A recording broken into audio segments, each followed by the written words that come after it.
అల్పపీడన ప్రభావంతో ఉమ్మడి విజయనగరం జిల్లా వ్యాప్తంగా వర్షాలు కురుస్తున్నాయి. ప్రధానంగా ఇప్పుడు కురుస్తున్న వర్షాలకు ఏజెన్సీ ప్రాంతాల్లోని పలు వాగులు వంకలు పొంగిపొర్లుతున్నాయి. మరోవైపు AP deputy CM Pawan Kalyan గిరిశిఖర ప్రాంతమైన మక్కువ మండలం బాగుజోల సిరివర వరకు 9 కోట్ల రూపాయల వ్యయంతో రోడ్డు నిర్మాణ పనులకు శంకుస్థాపన చేశారు.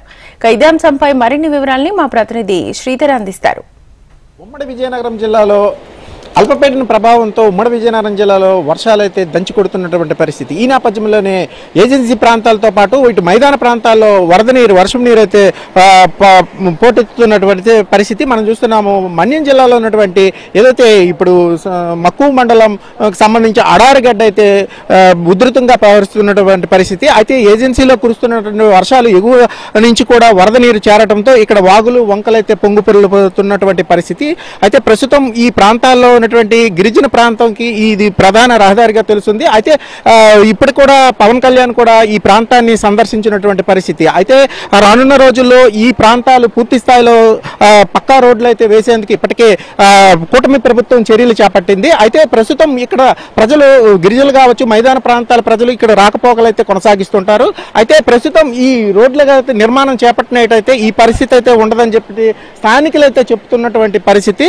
మరోవైపు ఈ అల్పపీడన వల్ల వర్షాల ఉధృతికి పూర్తి స్థాయిలో మైదాన ప్రాంతాలతో పాటు ఏజెన్సీ ప్రాంతాలు పలు వాగులు వంకలైతే పొంగుపొర్లుతున్నటువంటి పరిస్థితి కనిపిస్తున్నటువంటి నేపథ్యంలోనే రానున్న రోజుల్లో ఈ ప్రాంతాలు పూర్తిగా పక్కా వంతెనలు కావచ్చు రోడ్డు నిర్మాణాలు చేపట్టడంతో ఈ ప్రాంతాల్లో కష్టాలు తొలగిపోతాయని చెప్పేసి ఇక్కడ ప్రజలైతే ఆశిస్తున్నటువంటి పరిస్థితి. మనతో పాటు ఇక్కడ కొంతమంది నాయకులు గ్రామస్తులు అయితే ఉన్నారు. అడిగి తెలుసుకునే ప్రయత్నం చేద్దాం.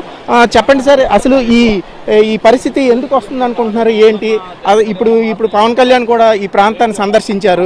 ఒకవేళ రోడ్లు కానీ బ్రిడ్జిలు కానీ నిర్మాణం జరిగితే మీ పరిస్థితి ఎలా ఉంది? ఇప్పుడు వర్షాలు పడటం వల్ల మీ పరిస్థితి ఏ విధంగా? వర్షాలు పడడం వల్ల గడ్డలు బాగా ఉద్రేకంగా పెరిగి గడ్డలు వస్తే 4 గంటలు 5 గంటలు అవతల రవాణా బంద్ అయిపోద్ది.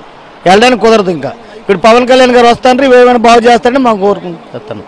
అంటే ఇప్పుడు ఈ గిరిజన ప్రాంతాలతో పాటు మైదాన ప్రాంతాలు కూడా ప్రజలు కూడా ఇటు రాకపోకలు అయితే కొనసాగిస్తారు. వర్షాలు పడితే గాన రైతులు కావచ్చు గ్రామస్తుల పరిస్థితి ఏ విధంగా ఉంటుంది? భవిష్యత్తులో ఈ రోడ్లు జరిగితే నిర్మాణం చేయబడితే ఏ విధంగా మీ పరిస్థితి ఉండబోతుంది? నిర్మాణం అయితే మాకు బాగానే ఉంటుంది. ఇప్పుడైతే వర్షాలు పడితే ఇబ్బందిలే, బాగా డోలు కట్టి మోయాలి జనాల్ని. అంటే ఈ డోలీ మోతలకి శాశ్వత పరిష్కారం చూపుతారని చెప్పేసి మీరు ఆశిస్తున్నారా ఏంటి? అసలు ఆశిస్తున్నాం, పవన్ కళ్యాణ్ కోరుతున్నాం, అదేని ఆశిస్తున్నాం. అయితే మొత్తానికి ఈ రోడ్డు నిర్మాణం పూర్తి స్థాయిలో అంటే గిరిశిఖర ప్రాంతాలు ఏవైతే ఉన్నాయి కనెక్టివిటీ రోడ్లు పూర్తి స్థాయిలో అయితే జరిగితే మాత్రం ఇటు గిరిజన ప్రాంతాలు కావచ్చు మైదాన ప్రాంతాల ప్రజలు కూడా రాకపోకలకు సాగించేందుకు అన్ని సౌకర్యాలు మెరుగుపడతాయని చెప్పేసి ఇక్కడ ఉన్నటువంటి స్థానిక గ్రామస్తులు కావచ్చు ఇటు ప్రయాణించే ప్రజలైతే ఆశాభావం వ్యక్తం చేస్తున్నటువంటి పరిస్థితి. మరోవైపు కూటమి ప్రభుత్వం ఏదైతే ఈ గిరిశిఖర ప్రాంతాలని పూర్తి స్థాయిలో రోడ్లు కావచ్చు వంతెనలు కావచ్చు నిర్మిస్తే తమ కష్టాలు పూర్తిగా తొలగిపోతాయని చెప్పేసి ఇక్కడ గ్రామస్తులు కావచ్చు గిరిశిఖర ప్రాంత ప్రజలైతే కోరుతున్నటువంటి పరిస్థితి. వీడియో జర్నలిస్టు ఉమామహేశ్వర్తో శ్రీధర్, ఉమ్మడి విజయనగరం జిల్లా నుంచి.